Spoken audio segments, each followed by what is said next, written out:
القادرین اللهم صل على محمد وآل محمد ولعنۃ اللہ علی اعدائہم اجمعین۔ بسم اللہ الرحمن الرحیم۔ اما الکتاب فکثیر، قرآن مجید سے ہمارا استدلال خدا کے وجود کے اوپر اور اس کی وحدانیت کے اوپر، تو پہلی دلیل ذکر ہو چکی اقوال، بلکہ نقل ہونے کے بعد اس بات وجود خدا کے اوپر قرآن مجید سے آیتیں پیش کی جا رہی ہیں۔ ان آیتوں میں بڑی بحثیں ہیں، اور ایک بحث ہم نے پچھلے ہفتے چھیڑی تھی۔ ایمان کی دو قسم ہے، ایمان مستقر اور ایمان مستودع۔ اس گفتگو کو تھوڑا سا آگے بھی بڑھائیں گے، پہلے کچھ آیتوں کو جیسے کہ انہوں نے ذکر کیا ہے اشارہ کرتے ہیں۔ اما الکتاب فکثیر منہا قولہ تعالی فی سورۃ البقرہ ان فی خلق السماوات والارض واختلاف اللیل والنہار الی آخر الآیت۔ ان آیتوں میں خداوند متعال کے وجود کو ثابت کیا گیا ہے۔ کائنات کی ہر چیز خدا کے وجود کے اوپر بہترین دلیل ہے۔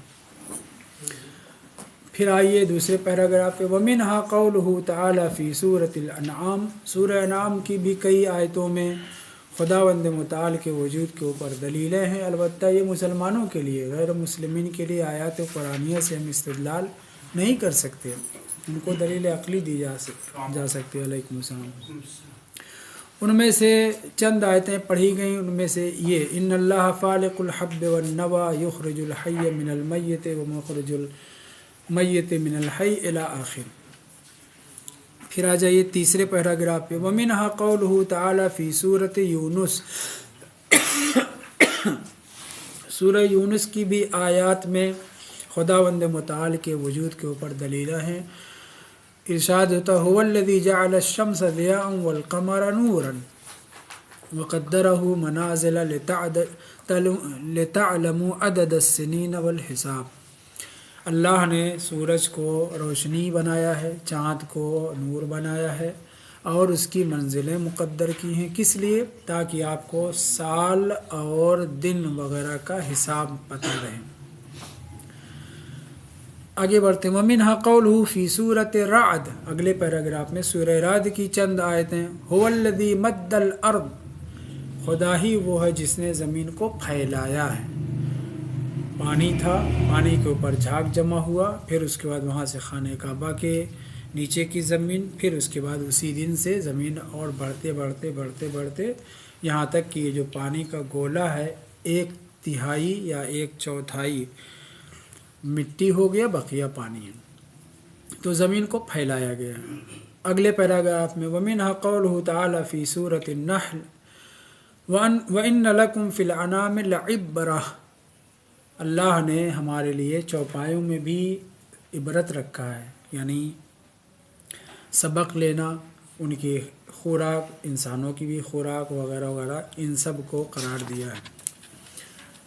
اگلے صفحے پہ آ جائیں، وَمِنْهَا قَوْلُهُ تَعَالَى فِي سُورَةِ النَّحْلِ أَيْضًا أَلَمْ يَرَوْا إِلَى الطَّيْرِ مُسَخَّرَاتٍ فِي جَوِّ السَّمَاءِ۔ کیا لوگ پرندوں کی طرف نہیں دیکھتے کہ آسمان کی فضا میں کس طریقے سے وہ مسخر ہیں، چلتے اڑتے ہیں۔ وَمِنْهَا قَوْلُهُ تَعَالَى فِي سُورَةِ الروم مِنْ آيَاتِهِ أَنْ خَلَقَكُم مِّن تُرَابٍ۔ اللہ نے تمہیں مٹی سے، ہمائے مسنون سے، مضغہ سے، علقہ سے، خون سے وغیرہ وغیرہ سے پیدا کیا ہے۔ آخری پیراگراف سے پہلے، اِلیٰ غَيْرِ ذَلِكَ مِنَ الْآيَاتِ۔ اس طرح کی ڈھیر ساری آیات کے ذریعے خداوند متعال نے اپنے وجود کے اوپر آیتوں کے ذریعے سے نشاندہی کی ہے، علامت گزاری کی ہے، آپ کے لیے دلیل پیش کی ہے۔ وَأَمَّا السُّنَّةُ فَهِيَ أَيْضًا كَثِيرَةٌ۔ اور جہاں تک روایات کی بات ہے خدا کے وجود کے اوپر، وہ بھی بہت زیادہ ہیں۔ چند 3 حدیثیں پڑھتے ہیں۔ منہا ما عن التوحید۔ التوحید سے مراد کتاب التوحید ہے۔ 2 التوحید بہت مشہور ہے ہمارے یہاں، اور ایک وہابیوں کے ہاں۔ ہمارے یہاں جو 2 التوحید بہت زیادہ مشہور ہے، توحید کے اوپر بہت کتابیں لکھی گئی ہیں، لیکن ایک التوحید جناب شیخ صدوق رضوان اللہ تعالی علیہ ہے، جس کی بڑی شرحیں بھی کی گئی ہیں۔ قاضی سعید قمی نے 3 جلد میں شرح کی ہے۔ نعمتullah جزائری نے 2 جلد میں شرح کی ہے، اور بھی بہت سے لوگوں نے بڑی بڑی شرحیں اس کتاب کی لکھی ہے۔ اور دوسری توحید مفضل ہے، جو 6 امام کے صحابی تھے، مفضل ابن عمر جعفی، آج ان کا بھی نام ذکر ہوگا انشاءاللہ۔ یہ بہت ہی اہم اور قابل اعتبار شخصیات میں سے امام صادق علیہ السلام کے تھے، جن کے اوپر ہم گفتگو کر بھی چکے ہیں۔ انہوں نے جو امام کے املاءات کو تحریر کیا ہے، وہ املا اس کا نام جو ہے توحید مفضل ہے۔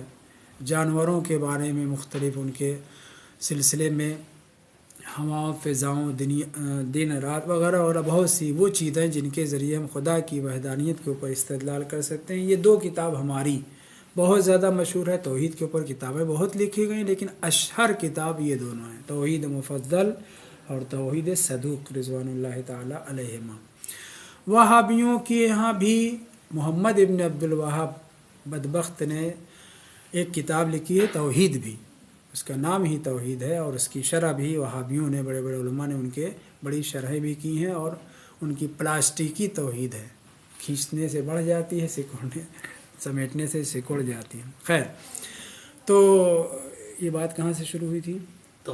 جی، تو کتاب التوحید یہاں جو ذکر ہوئی ہے وہ توحید جناب صدوق ہے۔ ان امیر المومنین علیہ السلام حیث سئل، امام سے کسی نے پوچھا، بما عرفت ربک، آپ نے اپنے پروردگار کو کس چیز کے ذریعے پہچانا؟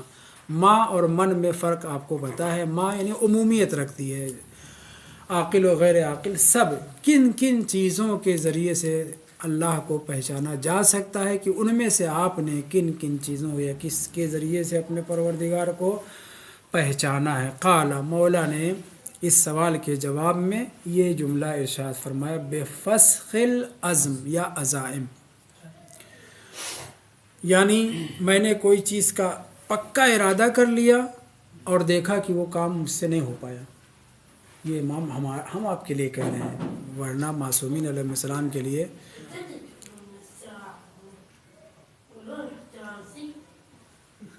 ایک روپ خمسہ یا کچھ ہے تو دے جلدی سے باہر کر کہہ کے۔ جی، بفسخ العزم یا عزائم، میں نے کسی چیز کا پختہ ارادہ کیا کہ یہ کروں گا اور نہیں کر سکا، یہ کس نے توڑا؟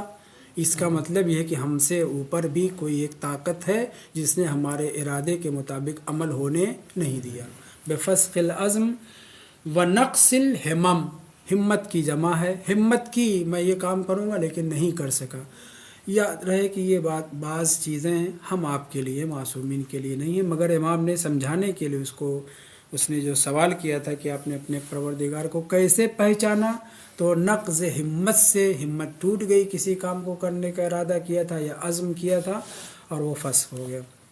لما ان ہمم، تو جب بھی میں نے چاہا کہ فلاں کام مثلا کر ڈالوں، حال بینی و بین ہمی، تو میری ہمت، میری چاہت، میری تمنا ارادے میں اور اس شے کے جس کو میں نے کرنے کا ارادہ کیا تھا اس میں حائل ہو گیا خداوند متعال کا ارادہ۔ وعزمت فخالف القضاء عزمی، میں نے کسی چیز کو ٹھان لیا کہ یہ کروں گا، مگر قضاء و قدر الہی مانے ہوئی اور میں اس اپنے مصمم ارادے سے پھر گیا۔ جب ایسا ہوا فعلمت ان المدبر غیری، میں سمجھ گیا کہ میرا خود کا مدبر، میرے امور کا تدبیر کرنے والا، ترکیب کرنے والا کوئی اور ہے میرے علاوہ، اور وہ ہے خداوند متعال۔ یہ ایک روایت۔ دوسری روایت منہا ما عن الصادق علیہ السلام حیث سئل عن اللہ، اللہ کے بارے میں سائل نے سوال کیا، فقال للسائل یا عبد اللہ، اے بندے خدا، حل رکبت سفینۃ قط، تو اتفاق سے اس کے ساتھ یہ حادثہ پیش آیا تھا۔ یہ ہم نے اپنی کتاب میں اور بہت سے لوگوں نے اس کو نقل کیا ہے کہ کیا کبھی تم کسی کشتی پہ سوار ہوئے؟ قال نعم، ہاں سوار ہوا۔ قال فہل کسرت بک، کیا کشتی تمہارے لیے ٹوٹ گئی جس پہ تم سوار تھے؟ کبھی ایسا بھی ہوا کہ کشتی ہی ٹوٹ گئی ہو؟ حیث لا سفینۃ تنجی کا، نہ وہاں کوئی دوسری کشتی ہے جو تمہیں نجات دے سکے۔ ولا سباحۃ تغنی کا، سباحہ یعنی کیا؟ تیراکی، نہ تو تم کو تیراکی آتی، اگر آتی بھی ہے تو 1-2 کلومیٹر تک تیر سکتے ہو، تو لا سباحتا تغنی کا، تمہیں بے نیاز نہیں کر سکتی یہ تیراکی. قال نام، ہاں ایسا بھی ہوا ہے، کشتی ٹوٹی اور میں مثلا مجھے یہ یقین ہو گیا کہ اب میں ڈوب جاؤں گا، مر جاؤں گا، ڈوب جاؤں گا. قال نام، ہاں ایسا ہوا. قال فهل تعلق قلبك هنالك ان شيئا من الاشیاء قادر على ان يخلصك من ورطتك، کیا اس وقت تمہارا دل کسی چیز سے ایسا وابستہ نہیں ہوا کہ وہ شے ایسی ہے کہ جو تمہیں اپنے اس مجدھار سے، بھنور سے تمہیں نجات دے سکتی ہے، بچا سکتی ہے؟ کبھی ایسا بھی تصور پیدا ہوا؟ قال نعم، ہاں ایسا ہوا. قال الصادق علیہ السلام امام نے فرمایا فذلک الشیء، اب وہ شے، کوئی ایک طاقت، کوئی ایک پاور، کوئی ایسا آدمی فرض کر لیں، کوئی شے بہتر ہے کہ جو تمہیں اس مصیبت سے نجات دے سکے. کہیں ایسے صحرا میں پھنس گئے، کہیں ایسے ٹرین سے گرنے لگے، وہاں پہ ایسا ہو، مختلف حادثات میں انسان کسی ایک شے سے. ابھی یہ چونکہ سائل جو ہے کیا ہے معلوم نہیں کہ امام کو جانتا بھی ہے یا نہیں، یعنی امام کے بارے میں معرفت اس کو کتنی ہے یہ تو واضح نہیں ہے، لیکن یہاں پہ جب اس نے یہ اعتراف کیا کہ ہاں ایسا ہوا ہے تو امام نے کہا فذلک الشیء، وہی شے جو تم کو تمہارے ورطہ سے، بھنور سے، مجدھار سے نجات دے سکتی ہے، بچا سکتی ہے. هو اللہ القادر علی الانجاء، وہی وہ خدا ہے جو تمہیں نجات دینے کی قدرت، انجا یعنی کیا، باب فعل سے نجات دینے کی قدرت رکھتا ہے. حیث لا منجیا، جہاں پہ کوئی مددگار، نجات دینے والا، دلانے والا نہیں. وعلی الاغاثۃ حیث لا مغیث، اور وہاں پہ تمہاری فریاد رسی جو شے کر سکتی ہے اور کوئی مغیث، کوئی فریاد رس نہیں ہے.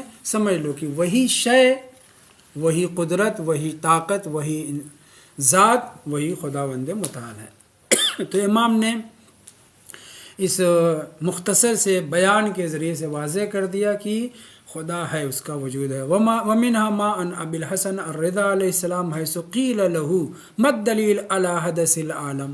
8ویں امام سے سائل پوچھ رہا ہے، کہہ رہا ہے کہ یہ عالم حادث ہوا ہے، پہلے نہیں تھا، بعد میں وجود میں آیا. حدث عالم کے اوپر وجود، حدث سے مراد یہاں پہ کیا ہے، حدوث، یعنی وجود عالم کے اوپر کیا دلیل ہے کہ پہلے ہی ہمیشہ سے یہ عالم رہا ہو، حادث ہوا ہے، کیسے، یہ کیا دلیل ہے؟ قال انت لم تکن ثم کنت، تم نہیں تھے پھر وجود پا گئے، یعنی تمہارا پہلے عدم تھا، تمہارا پھر بعد میں وجود ہوا، پہلے حادث نہیں تھے، بعد میں حادث ہوئے.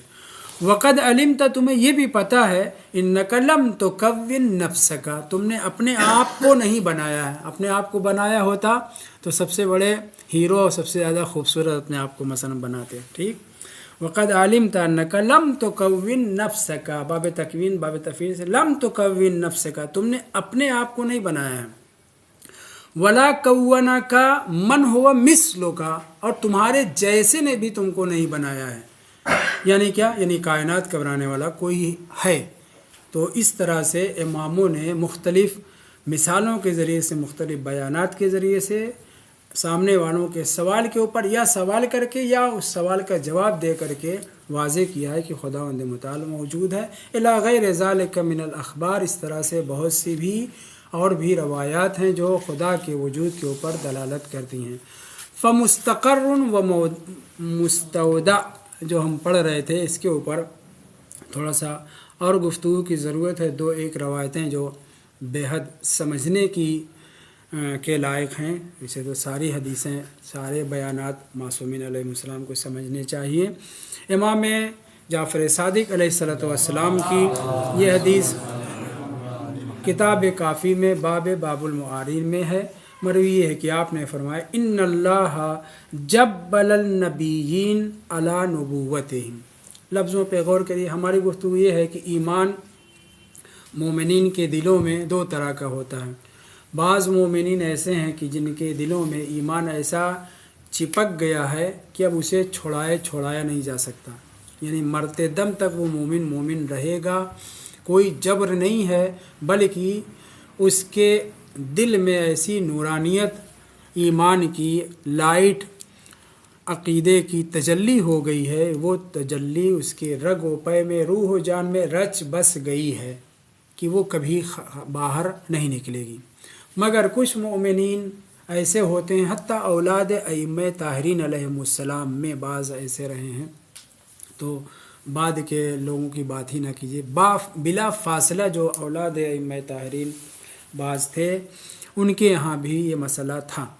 اب نام لینے کی ضرورت نہیں ہے، توجہ کریں تو، مگر کچھ لوگوں کو اللہ عز و جل نے ایمان عطا کیا ہے، انہوں نے ایمان کو اپنے دل میں بسایا ہے، مگر یہ ایمان ان کے دل میں چپکا نہیں ہے، رچا بسا نہیں ہے، یا انہوں نے ایسا کردار رکھا ہے یا گناہوں کی کثرت کی بنیاد پر، یا واجبات کے چھوڑنے کی بنیاد پر، یا بد اخلاقی کی بنیاد پر، اخلاقیات کے اعتبار سے بھی، قطع رحم صلہ رحم وغیرہ کی بنیاد پر، وسعت اور قدرت رکھتے ہوئے زیارت امام حسین علیہ السلام نہ کرنے اور کرنے پر، ان سب کا تعلق کس سے ہے؟ شقاوت اور سعادت سے ہے، ایمان مستقر و ایمان مستودع سے ہے۔ امام فرماتے ہیں کہ اللہ عز و جل نے انبیاء کو، رسولوں کی بات نہیں ہو رہی، انبیاء جس میں سارے کے رسول بھی آ گئے اور اللہ پیغمبر بھی آ گئے، انبیاء کو جب بلا تجبیل جبلت سے ہے، جبلت یعنی فطرت یعنی خلقت یعنی انسان کی ساخت اور بناوٹ، تینت آپ کہہ لیں، اللہ نے انبیاء کی تینت ہی علی النبوت، نبوت پر رکھی ہے، یعنی ان کا مٹیریل جو ہے وجود کا جو تیار کیا ہے خدا نے، وہ کیا ہے؟ نور ہے، طہارت ہے، ایمان ہے، نبوت ہے وغیرہ، ان سب اس مٹیریل سے ان کا جسم، ان کی روح و جان کو اللہ نے تشکیل دیا۔ میں سمجھانے کے لیے یہ سب الفاظ استعمال کرتا ہوں، میرا قصد جو ہے کیا نام ہے، توہین کرنا نہیں۔ ان اللہ عز و جل جبل النبیین علی نبوتہم، ان کی نبوت پر ہی خداوند متعال نے ان کو خلق کیا ہے، ترجمہ کر کے بچ جائیں، ان کی تینت ہی نبوت کے اوپر وجود بخشا ہے۔ اللہ نے ان کی فطرت میں نبوت رکھی، جیسے ہماری فطرت میں توحید کا اقرار کرنا، اللہ کا ایک ماننا، اسلام کا، شریعت کا ماننا، ویسے ہی انبیاء کی تینت میں انبیاء کی جو خلقت ہوئی ہے کس چیز کے اوپر؟ علیکم السلام، علی نبوتہم، ان کی نبوت کے اوپر ہی ہوئی، علیکم السلام، علیکم السلام۔ فلا یرتدون ابدا، چونکہ انبیاء علیہ السلام کی تینت ہی، فطرت ہی، خلقت ہی، ان کا وجود ہی کس چیز کے اوپر ہے؟ علی نبوتہم، ان کی نبوت کے اوپر ہے۔ فلا یرتدون، ایک تو فلا یرتدون ایسے ہی ہے نفی کے لیے، مضارع کا صیغہ مستقبل کے لیے بھی آتا ہے، ابدا کی قید کے ساتھ بھی ہے، کبھی بھی انبیاء علیہم السلام نبوت سے نیچے نہیں اتریں گے، نبوت کے جو بھی لوازم ہیں، روح القدس کا ہونا، ایمان ہونا، طہارت ہونا وغیرہ، اس سے کبھی وہ خالی نہیں ہوں گے۔ ان اللہ جبل النبیین علی نبوتہم فلا یرتدون ابدا، کبھی بھی وہ مرتد نہیں ہوں گے۔ آپ اللہ بھدا ہے ترجمہ، مگر مطلب کہنے کا یہ ہے کہ کبھی ان کے اندر انحراف پیدا نہیں ہوگا، نبوت سے، طہارت سے، شرک و کفر وغیرہ وغیرہ، واجبات کا چھوڑنا، محرمات کا ارتکاب کرنا، ایسا کبھی ان پر نہیں ہوگا۔ وَجَبَّلَ الْأَوْصِيَاءَ عَلَى وَصَايَاهُمْ، دوسری روایت میں عَلَى وَصِيَّتِهِمْ، اور اللہ نے اوصیاء کو، اوصیاء سے مراد کیا ہے؟ ائمہ طاہرین علیہ السلام، انبیاء کی بات ہو گئی، اور انبیاء ہی میں یہ کہنا بھول گیا، جب انبیاء کہا تو اس میں سارے انبیاء آ گئے، 1,24,000 سب آ گئے، مگر مقام رسالت، مقام نبوت سے کیا ہے؟ بلند ہے۔ تو جب نبی کے بس کی بات نہیں ہے کہ ایک مرتبہ جو نبی بنا دیا گیا تو وہ نبی ہے، وہ اب اس اپنے مقام و مرتبے سے نیچے نہیں اتر سکتا، مرتد نہیں ہو سکتا، منحرف نہیں ہو سکتا، تو بطریق اولا جن کا مرتبہ سوا ہے یعنی رسول لوگ، وہ بھی مرتد نہیں ہو سکتے، انحراف نہیں کر سکتے۔ آپ آگے اور بڑھیے، اولو العزم پیغمبر، ان سے زیادہ بطریق اولا ان کے ہاں ارتداد کی گنجائش نہیں ہے۔ اولو العزم پیغمبروں سے بھی آگے ایک مرتبہ ہے، کون سا؟ امامت کا، امامت خلائق کا، امامت کا منصبہ جسے العزم پیغمبر حضرت ابراہیم کو بعد میں دیا گیا امتحان کے بعد، یہاں پہ بھی بطریق اولا گنجائش ہی نہیں پائی جاتی، اس کے لیے روایت کا فقرہ ہی ہے۔ وجب عطف ہے اسی پر، وجب الاوصیاء علی وصیتہم یا علی وصایاہم، اور ائمہ طاہرین علیہم السلام کو اللہ نے امامت کے ساتھ پیدا کیا ہے، ان کی جبلت، ان کی فطرت، ان کی خلقت میں طہارت و اولا بالتصرف ہونا، امام ہونا، معصوم ہونا، پاک و پاکیزہ ہونا، وہ کبھی ان سے انحراف سوچنا تصور ہی سے ہی باہر ہے، میں یوں کہہ کے گزر جاؤں۔ کیوں؟ فلا یرتدون ابدا، یہاں پہ بھی یہ فقرہ استعمال ہوا ہے کہ اللہ نے اماموں کو امام پیدا کیا، آپ اردو میں کہیں اماموں کو امام پیدا کیا ہے، جب امام پیدا کیا ہے تو اب اگر کچھ یہ کرتے ہیں تو امام بنانے والے کے اوپر حرف آئے گا، ہے کہ نہیں؟ آپ نے کسی کو نمائندہ بنایا، نائب بنایا، وکیل بنایا، تو جو بنائے گا اس کے اوپر جائے گی۔ خداوند متعال نے انہیں امام بنایا ہے، امام کا مطلب کہ ہر چیز میں آگے، جتنی خوبیاں آپ تصور کر سکتے ہیں ان ساری خوبیوں کے یہ امام ہیں۔ تو جب الاوصیاء علی وصیتہم فلا یرتدون ابدا، اس کے بعد کا فقرہ سنیے، وجب بعض المؤمنین، المؤمنین نہیں ہے بلکہ کیا ہے؟ بعض المؤمنین، اللہ نے بعض مؤمنین کو مومن پیدا ہی کیا ہے۔ مطلب کیا ہے؟ جبر ہے نہیں، یعنی ان کی طبیعت میں ایمان ہے، وہ اظہار کا موقع جب آتا ہے سن رشد کو یا تمیز کو پہنچتے ہیں اظہار کے، وجب بعض المؤمنین علی الایمان فلا یرتدون ابدا، دعا کریں کہ ہم اس میں سے ہوں۔ اللہ نے بعض مؤمنین کو علی ایمانہم، ایمان پر انہیں جبلا کا میں نے ترجمہ کیا، یعنی کیا؟ جبلت میں، فطرت میں، خلقت میں طینت ان کی ایسی ہے، پاک و پاکیزہ، وہی معصوم کے بارے میں اور انبیاء کے بارے میں، اور مومنین کے لیے کیا ہے؟ انہیں ایمان کی جبلت اور فطرت کے ساتھ خلق فرمایا ہے۔ فلا یرتدون ابدا، یہ کبھی مرتد عن الایمان نہیں ہوں گے، کبھی ایسا نہیں ہوگا۔ یہیں پہ حضرت میثم تمار رضوان اللہ تعالی علیہ، بلکہ سلام اللہ علیہ، سفر کر رہے تھے کشتی پہ، جمعہ کا دن تھا، کتنا مبارک دن ہے، رجب کی 22 یا دوسری روایت بھی ہے وہ تھی، کشتی پہ سوار تھے، انہوں نے کہا ملا اور ان سے ناخدا وغیرہ سے کہ کشتی کو بہت شدید باندھو، بہت مضبوطی سے، اس کے کیا بولتے ہیں اس کو، بادبان وغیرہ، مضبوطی سے باندھو۔ انہیں کیوں؟ بولے ایک بہت شدید طوفان آنے والا ہے، کشتی کو جھٹکا لگے گا اور گڑبڑ ہو سکتی ہے، ڈوب سکتے ہیں۔ کیوں؟ کہاں سے آپ کو ایسا پتا؟ کیوں؟ انہوں نے کہا کیونکہ معاویہ مر گیا، ابھی 22 رجب جمعہ کا دن تھا، معاویہ مر گیا ہے۔ کہاں پہ؟ کوفہ، یہی نہر کوفہ، اس میں سوار ہونے کہاں پہ، اور کہنے اتنی شدید طوفان آنے والا ہے کہ گڑبڑ ہو سکتی ہے، کشتی کو مضبوطی سے باندھا جائے۔ حالانکہ کوفہ میں تھے یا فرات تھی یا دجلہ تھی، یہ مجھے نہیں معلوم، انہوں نے ایسے ہی کہہ دیا۔ جو صاحب بغل میں تھے ان کو اطمینان نہیں ہوا۔ اگلے ہفتے اتفاق سے 1 ہفتہ کے بعد جمعہ کا دن تھا، اور وہ مسجد میں کہاں تشریف فرما تھے، جو شخص آئے تھے اس سے پہلے پوچھا کوئی خاص خبر؟ کہاں؟ امیر المومنین مارے، کیا نام ہے، انتقال ہو گیا۔ امیر المومنین کون؟ شام کا امیر المومنین۔